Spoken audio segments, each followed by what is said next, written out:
On July 23, 2026, a state-of-the-art Russian Su-57 fighter crashed in the Moscow region. The pilot ejected safely, and the Russian Ministry of Defense attributed the loss to a standard technical malfunction. A Ukrainian volunteer intelligence collective called Informnapalm disputes that official account. They claim the crash resulted from a combined cyber and human intelligence operation designed to manipulate a Russian air defense unit into engaging its own aircraft.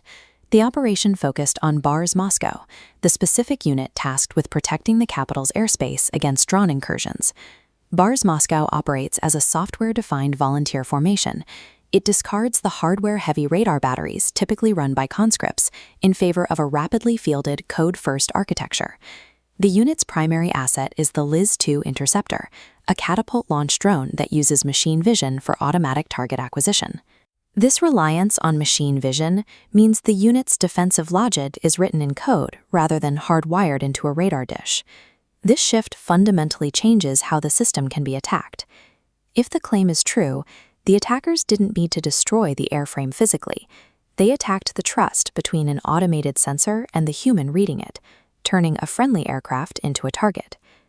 Every air defense engagement comes down to two distinct problems: detecting that an object is out there and identifying what that object actually is. Detection is a physical hardware problem solved decades ago by bouncing radio waves off targets. Identification has moved into the realm of software. Modern networks use machine vision classifiers to sort friendly aircraft from hostile threats based on programmed visual signatures. An attacker can spoof this classifier by engineering specific visual inputs. These inputs sit on the wrong side of the software's decision boundary, making a friendly jet appear hostile to the machine. Attackers can also use data poisoning, subtly corrupting the AI's training imagery over time, so the system eventually learns to misidentify its own fleet. These software manipulations desynchronize the human operators from reality. The crew makes a lethal firing decision because their screens have been systematically taught to lie to them.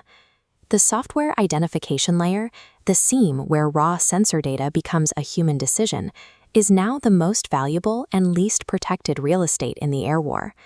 Whether or not Ukraine reached into Bars Moscow, the incident highlights a specific failure mode inherent to automated air defense. When a unit shoots down its own flagship fighter, the military faces a crisis of transparency. They must be able to open the system and ask exactly why the classifier made that catastrophic call. This is the danger of the closed way.